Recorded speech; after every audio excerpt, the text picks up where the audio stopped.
Assalamualaikum warahmatullahi wabarakatuh. Selamat pagi anak cerdas, unggul, dan berkarakter. Berjumpa kembali dengan Ibu Deviana dalam pembelajaran Bahasa Indonesia. Kali ini kita akan belajar materi Bahasa Indonesia kelas 11 Kurikulum Merdeka semester genap. Drama, wahana pengemas nilai-nilai universal kemanusiaan. Tahukah kalian bahwa bermain drama atau bermain peran berfungsi untuk mengontrol emosi yang efektif? Ya, benar sekali. Bermain drama merupakan wahana untuk melatih diri dalam mengendalikan emosi. Melalui drama, seseorang bisa seolah-olah marah padahal sebenarnya tidak, atau seolah-olah tersenyum padahal hatinya dongkol atau marah. Kemampuan demikian sangat penting dalam kehidupan kalian di masyarakat. Apalagi kalau kalian menjadi seorang pemimpin atau tokoh publik. Hanya gara-gara mendapat kritik pedas, lalu hati dongkol dan terekspresi lewat muka yang masam atau kata-kata yang kasar, dalam waktu singkat akan heboh atau viral di media sosial. Dan tokoh politik tersebut akan menanggung malu yang berkepanjangan. Beda halnya kalau seorang tokoh, meski hatinya dongkol, ia tetap tersenyum dengan kata-kata yang juga halus. Ia akan tetap terhormat di masyarakat. Kalian mungkin pernah mendengar pameo bahwa dunia ini adalah panggung sandiwara atau drama. Sebuah peristiwa di dunia kadang-kadang terjadi biasa-biasa saja. Peristiwa tersebut berkembang dan mulai muncul tanda-tanda menuju perselisihan atau konflik. Kejadian demi kejadian susul menyusul sampai tahap memuncaknya konflik. Dalam tahap ini, manusia bersitegang, berselisih kata, bahkan mungkin meningkat ke dalam perselisihan fisik. Mereka saling caci, saling pukul dalam situasi kemarahan yang memuncak. Karena kondisi lelah, ketegangan pun mulai mereda. Mereka mulai menyadari kekeliruan masing-masing. Terjadilah pembicaraan untuk mengakhiri konflik. Masing-masing mencapai kata sepakat untuk berdamai dan mengakhiri perselisihan. Dan masalah pun selesai. Begitulah drama atau sandiwara yang terjadi di dunia ini. Sebuah peristiwa yang urutannya seperti itu. Orang menyebutnya sebagai peristiwa yang dramatis. Maksudnya, peristiwa tersebut seperti yang terjadi dalam pertunjukan drama. Nah, selanjutnya, marilah kita bahas apa sesungguhnya drama itu.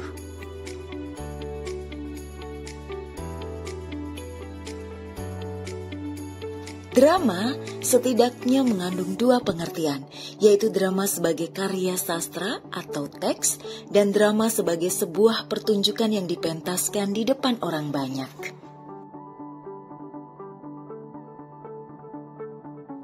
Drama sebagai karya sastra berarti naskah berupa dialog-dialog disertai petunjuk teknisnya yang dapat dipentaskan di atas panggung. Drama sebagai sebuah naskah karya sastra dapat disejajarkan dengan prosa, puisi, dan novel atau roman.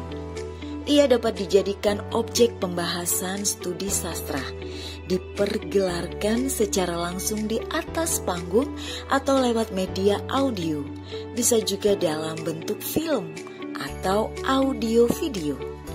Istilah drama sering dipertukarkan dengan kata sandiwara dan tonil atau tonil.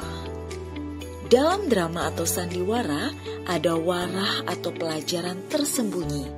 Penonton harus mencari sendiri pelajaran apa yang ia dapat dari pertunjukan drama. Jika pelajaran yang terkandung di dalam drama disampaikan secara terang-terangan, penonton merasa digurui dan ini tidak mereka sukai. Drama sebagai sebuah pertunjukan merupakan salah satu jenis cabang kesenian. Pertunjukan ini paling kompleks sifatnya karena harus melibatkan cabang seni yang lain. Pertunjukan drama membutuhkan seni musik sebagai pengiring, membutuhkan seni lukis untuk membuat dekorasi, seni rias untuk urusan rias wajah dan kostum, seni tata lampu atau lighting, dan sering juga harus melibatkan seni tari.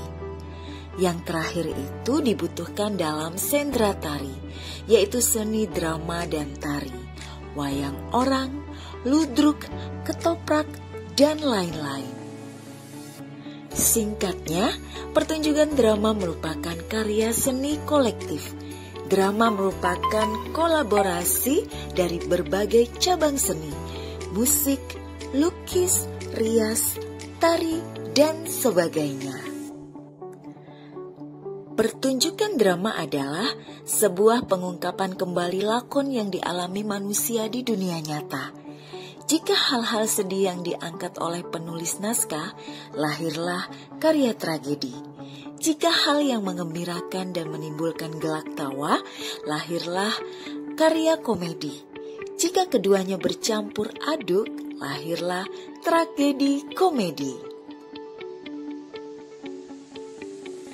Lakon tersebut diangkat ke atas panggung dengan memasukkan interpretasi pembuat naskah drama atas konflik yang dialami pelaku-pelakunya. Konflik dalam drama dapat bersifat fisik maupun batin. Dalam drama tradisional, misalnya wayang orang dan ketoprak, konflik diwujudkan dengan perang. Konflik terjadi antara pelaku atau tokoh utama dengan pelaku atau tokoh penentang. Keduanya disebut tokoh protagonis dan tokoh antagonis. Konflik terjadi karena perbedaan sifat para pelaku. Ada pelaku baik, ada pelaku jahat, ada pelaku bermoral dan amoral, dan seterusnya. Dalam drama tradisional, perbedaan sifat pelaku ini sangat kontras atau menonjol. Konflik haruslah keras namun realistis, logis dan wajar.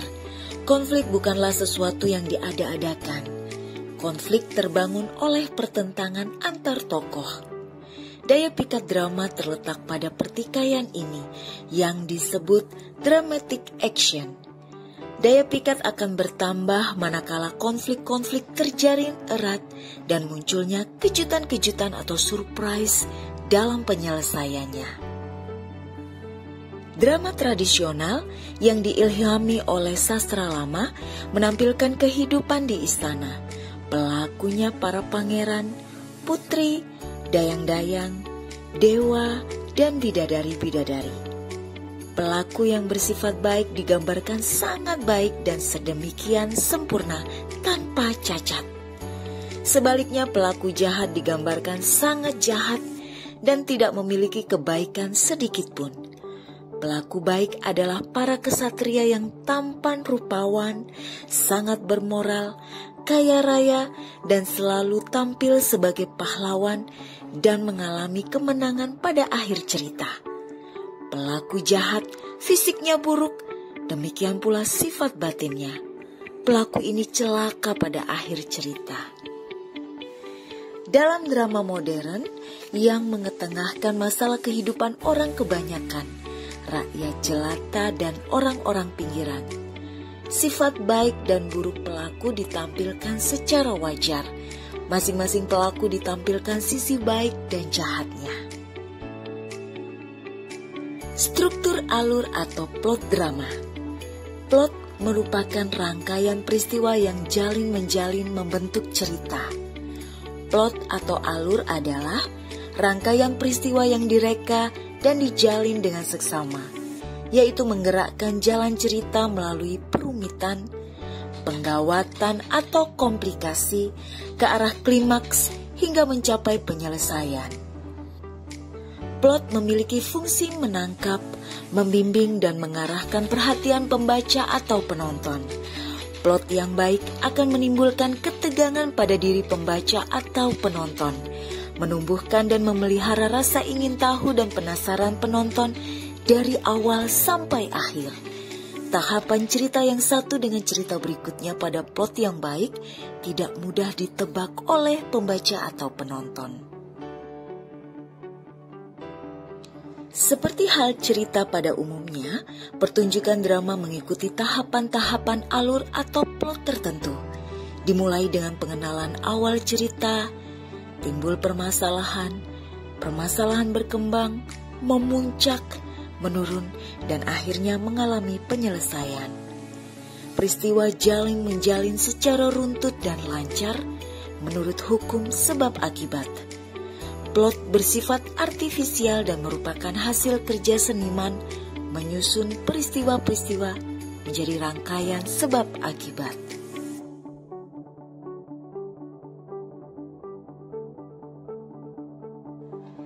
Berdasarkan urutan waktu, alur dibedakan sebagai berikut. 1. Alur maju atau kronologis. Peristiwa-peristiwa yang ditampilkan secara kronologis runtut maju dari awal hingga akhir.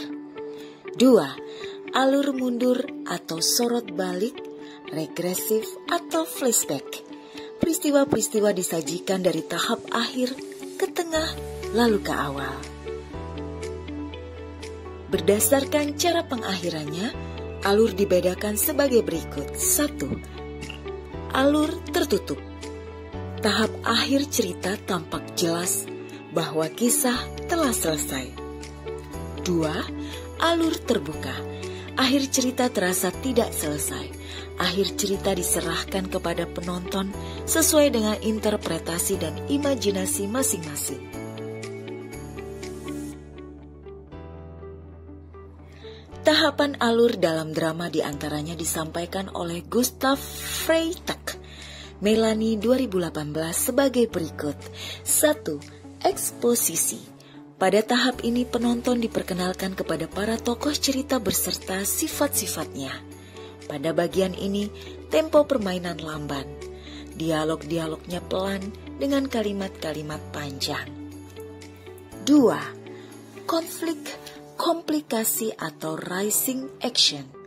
Dalam tahap ini muncul konflik atau pertentangan-pertentangan kecil di antara para tokoh. Pertentangan bertambah rumit, mengalami peningkatan atau komplikasi. 3. Klimaks. Pada tahap ini pertikaian mencapai puncaknya. Cerita berada pada situasi yang paling gawat, paling menegangkan. Persoalan terasa rumit dan seakan-akan tidak akan ditemukan jalan keluar. Dialog antar tokoh berupa dialog-dialog pendek. Kalimat-kalimat yang diucapkan pelaku merupakan kalimat pendek. Dan tahap ini, gerak bisa lebih menonjol daripada kata-kata. 4. Penurunan atau reversal atau falling action. Pada tahap ini konflik mulai reda, ketegangan menurun, arah dan kemungkinan-kemungkinan penyelesaian mulai tampak. 5. Penyelesaian atau resolusi, denouement. Pada tahap ini, para pelaku menyadari kesalahan masing-masing. Konflik sudah berhenti. Bagian ini memiliki waktu yang paling pendek dari keseluruhan pertunjukan. Semakin pendek bagian ini, semakin baik drama. Tahap klimaks adalah ujung tanjakan, sehingga tingkatan-tingkatan sebelumnya harus lebih rendah. Oleh karenanya, harus mengikuti teknik menahan, yaitu 1. Menahan intensitas emosi, tidak melakukan emosi tinggi pada saat memulai adegan. 2. Menahan reaksi perkembangan alur cerita, yaitu mengurangi sedikit ekspresi perasaan pada tiap adegan sampai meledak pada saat klimaks. Teknik penggabungan pengembangan suara dan gerak. Pengembangan suara digunakan sepenuhnya tanpa menggunakan pengembangan jasmani dan sebaliknya. Penggabungan suara dan gerak digunakan nanti pada saat klimaks. Teknik permainan bersama. Tokoh A berbicara keras dengan banyak gerak. Tokoh B berbicara dengan tempo lambat. Ketika berada dalam tahap klimaks, keduanya memuncakkan gerakan dan suara. Teknik penempatan pemain atau blocking. Teknik yang berkaitan dengan kerjasama pemain dan sutradara.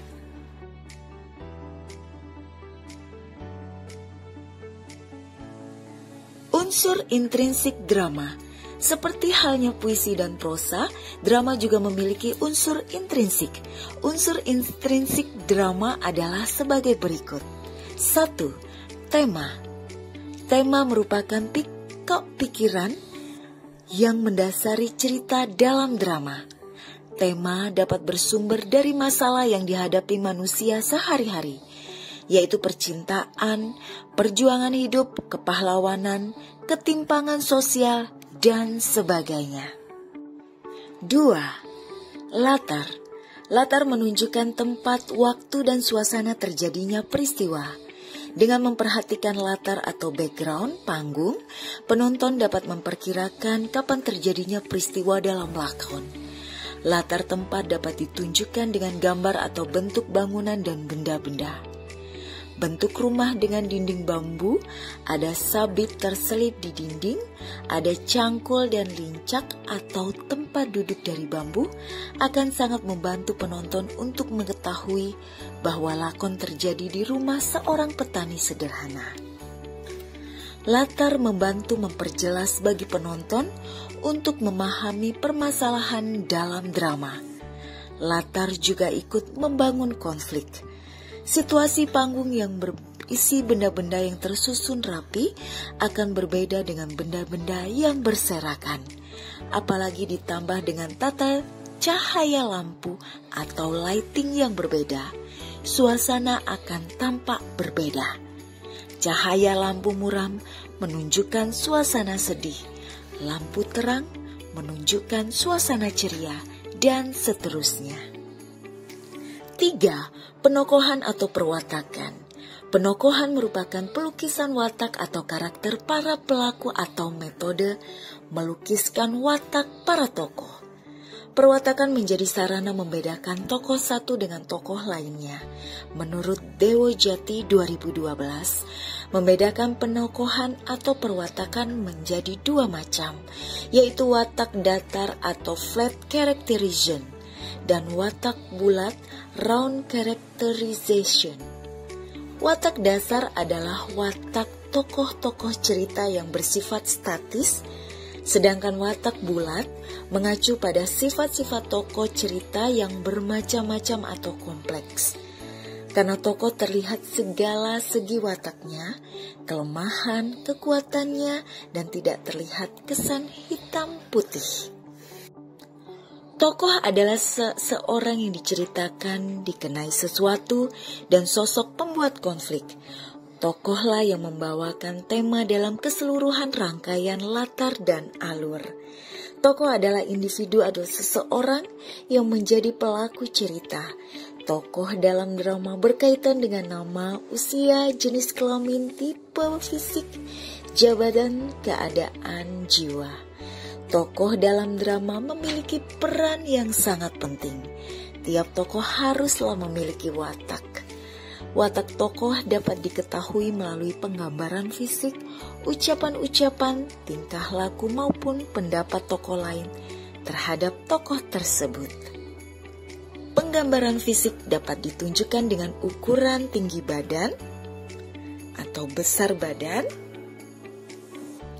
umur, raut muka, ceria atau muram, pakaian yang dikenakan, dan sebagainya. Secara tradisional, perwatakan bisa ditunjukkan dengan nama Bima Arjuna Semar adalah tokoh berwatak baik, sementara Durna Sengkuni Bilung Togok adalah tokoh yang berwatak jahat. Di samping itu, tokoh baik digambarkan dengan nada suara lembut dan merdu, gerak-geriknya halus dan sopan, kata-kata atau ungkapan yang diucapkan pun terpelihara. Sebaliknya, tokoh berwatak jahat digambarkan fisik yang jelek. Demikian pula tutur kata dan tingkah lakunya. Menurut Waluyo 2007, mengklasifikasi tokoh berikut ini berdasarkan peranannya terhadap jalan cerita. 1. Tokoh protagonis, yaitu tokoh yang mendukung cerita. Biasanya ada 1 atau 2 figur tokoh protagonis utama dibantu oleh tokoh-tokoh lain yang ikut terlibat sebagai pendukung cerita. 2. Tokoh antagonis, yaitu tokoh penentang cerita. Biasanya ada 1 tokoh utama penentang cerita dan beberapa figur pembantu yang ikut menentang cerita. 3. Tokoh tritagonis, yaitu tokoh pembantu untuk protagonis maupun antagonis. Berdasarkan peranannya dalam lakon serta fungsinya, yang pertama, tokoh sentral, yaitu tokoh yang paling menentukan gerak lakon. Mereka merupakan proses perputaran lakon. Mereka menjadi biang keladi pertikaian. 2. Tokoh utama, yaitu tokoh pendukung atau penentang tokoh sentral dan dapat juga sebagai perantara tokoh sentral. 3. Tokoh pembantu, yaitu para tokoh yang menjadi tambahan atau pelengkap. Tidak semua lakon menampilkan tokoh ini. Watak tokoh hendaknya konsisten dari awal sampai akhir cerita. Watak tokoh protagonis dan antagonis harus memungkinkan perkembangan konflik sampai puncaknya. Keduanya kontradiktif, saling bersaing untuk memperebutkan sesuatu. Watak para tokoh digambarkan berdasarkan keadaan fisik, psikis, dan sosialnya. Yang dimaksud keadaan fisik adalah mengenai umur, jenis kelamin, ciri-ciri tubuh, suku bangsa, raut muka, tinggi badan, besar badan, warna kulit, dan sebagainya. Keadaan psikis tokoh adalah watak, kegemaran, standar moral, temperamen, ambisi, kompleks psikologis yang dialami, keadaan emosi, dan sebagainya. Tokoh digambarkan bagaimana ia menanggapi sesuatu, bagaimana ia bersikap, bagaimana ia suka dan tidak suka terhadap sesuatu. Semua itu menunjukkan suasana batin tokoh. Keadaan sosiologis tokoh meliputi jabatan, pekerjaan, kelas sosial, ras, agama, ideologi, dan lain-lain. Tokoh digambarkan status ekonominya, profesinya, agamanya, dan lain-lain yang menunjukkan keadaan dirinya dalam lingkungan. Unsur intrinsik drama yang keempat adalah amanat. Amanat adalah pesan atau pelajaran yang ingin disampaikan penulis lakon kepada pembaca atau penonton. Amanat dapat diterima secara berbeda bagi setiap penonton atau pembaca. Amanat bersifat subjektif. Amanat harus dicari sendiri oleh penonton. Amanat akan lebih mudah ditemukan jika drama tidak hanya berwujud naskah, namun sudah dipentaskan. Horace mengatakan bahwa seni itu memberikan kenikmatan dan manfaat. Dulce et utile. Penonton memperoleh kenikmatan ketika menyaksikan keindahan pentas drama dan memperoleh manfaat berupa pelajaran yang terdapat dalam pertunjukan. 5. Dialog. Dialog adalah percakapan para tokoh cerita. Dialog ini ciri khas drama. Drama disusun berupa dialog-dialog. Dialog dapat menunjukkan watak tokoh. Dalam pertunjukan, hendaknya para pemain mengucapkan dialog dengan jelas. Ucapan yang jelas adalah yang bisa terdengar setiap suku katanya, menurut Rendra 2007. Oleh karenanya, dialog dalam drama lebih lamban dibanding dengan dialog dalam kehidupan sehari-hari. Setiap suku kata harus terdengar jelas oleh seluruh penonton, dan yang paling depan sampai paling belakang. Permainan yang kurang bagus masih bisa dinikmati penonton jika dialog-dialognya terdengar jelas. 6. Konflik. Konflik merupakan pertentangan atau pertikaian dalam drama.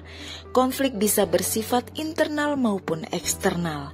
Konflik internal adalah pertentangan yang terjadi antara tokoh dengan dirinya sendiri.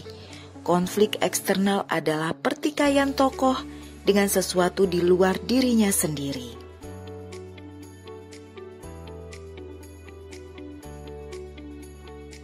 Unsur ekstrinsik drama. Seperti halnya karya sastra yang lain, misalnya cerpen dan novel, drama juga memiliki unsur ekstrinsik. Unsur ini terkait dengan latar belakang penulis teks drama, yaitu latar belakang pendidikan, agama, dan latar belakang sosialnya. Unsur ekstrinsik yang mencakup realitas-realitas di masyarakat yang ikut mewarnai karya seperti realitas sosial, ekonomi, politik, hukum, budaya, hankam, pendidikan, agama, dan sebagainya. Ciri kebahasaan drama. Ciri kebahasaan drama pada umumnya dikemukakan Suherli dan kawan-kawan 2017 sebagai berikut. 1. Banyak menggunakan konjungsi waktu atau kronologis atau temporal. Misalnya, mula-mula, sekarang, setelah itu, kemudian, dan lain-lain. 2. Banyak menggunakan verba yang menggambarkan peristiwa. 3. Banyak menggunakan verba yang menyatakan pikiran atau perasaan. 4. Banyak menggunakan sifat atau adjektiva, descriptive language, untuk menggambarkan tokoh, tempat, dan suasana. 5. Pada bagian dialog banyak menggunakan kalimat langsung, sedangkan pada prolog dan epilog menggunakan kalimat tak langsung. 6. Pada dialog banyak menggunakan kata ganti atau pronomina orang pertama dan kata ganti orang kedua. Sering juga pronomina diganti dengan kata sapaan. 7. Sering menggunakan bahasa percakapan menggunakan kalimat atau kata seru atau interjeksi. Sebagai karya sastra yang berbentuk prosa, drama sering menggunakan ciri-ciri kebahasaan sastra, antara lain sebagai berikut. 1. Bisa diwarnai penggunaan kalimat deskriptif bersayap atau penggunaan simbol atau lambang yang bermakna kias.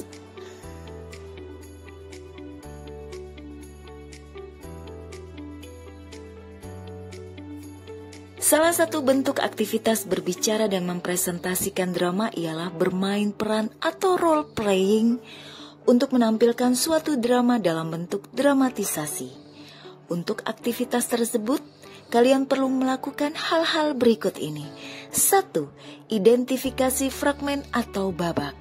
Satu drama bisa terdiri atas beberapa babak. Satu babak ditandai oleh satu latar tempat yang kalau didramatisasi perlu dibuatkan penataan atau setting tempat dengan properti dan latar atau background tersendiri. Tidak setiap peristiwa di suatu tempat harus dibuat babak tersendiri, namun cukup dipilih tempat-tempat yang peristiwanya penting dan dramatis. 2. Identifikasi para tokoh atau pelaku dan dialognya, serta identifikasi kostum atau busana dan aksesoris, serta kalau perlu make up atau rias wajah pada masing-masing babak. 3. Casting atau penentuan pemeran, yakni menentukan orang-orang yang paling cocok untuk memerankan tokoh-tokoh dalam cerita yang akan didramatisasikan. Dalam casting, sedapat mungkin dipilih orang yang dari segi fisik, baik wajah, tinggi badan, warna kulit, dan sebagainya, dan suara yang mendekati tokoh yang diperankannya. Di tengah masyarakat telah berkembang pendapat bahwa ketika putus cinta, biasanya wanita akan menunjukkan bahwa kehidupannya lebih baik ke mantan sebagai bentuk balas dendam. Berpose selfie glamor sampai liburan ke pantai menjadi cara orang mencari perhatian sang mantan. Kalian dapat mendeskonstruksi pendapat tersebut melalui karya berupa teks drama. dapat kalian tunjukkan ketidakbenaran pendapat yang berkembang di masyarakat tersebut melalui karya berupa teks drama. Menulis drama secara bebas dapat dilakukan dengan beberapa cara, antara lain: 1. Dengan cara menyadur, memodifikasi latar, pelaku, dialog, atau kejadian atau peristiwa. 2. Dengan cara menyambung alur cerita. 3. Dengan cara membuat drama baru sama sekali. Langkah-langkah dalam menulis drama secara bebas yaitu: 1. Menentukan tema drama. Di dalam kegiatan ini, kalian perlu mengembangkan dalam sebuah tema. 2. Menyusun sinopsis, yakni menyusun urutan peristiwa-peristiwa pokok ke dalam alur atau plot, apakah alur maju, mundur, atau maju mundur. Dalam alur maju, peristiwa diurutkan dari awal sampai akhir. Dalam alur mundur, peristiwa terakhir dikemukakan di awal. Dalam alur maju mundur, peristiwa konflik atau klimaks diungkapkan di awal. Dalam tahap ini diputuskan peristiwa apa yang digunakan sebagai pendahuluan atau pembuka cerita, peristiwa apa yang menjadi konflik atau klimaks, peristiwa apa yang dipakai untuk mengakhiri cerita. Dan yang ketiga, mengembangkan sinopsis menjadi drama. Di sini kita akan mengembangkan sinopsis menjadi teks drama yang meliputi bagian eksposisi, konflik, komplikasi, klimaks, penurunan, dan penyelesaian atau resolusi. Demikianlah materi pembelajaran kita kali ini. Sampai berjumpa di pembelajaran bahasa Indonesia lainnya. Salam dari SMK Negeri 6 Surabaya.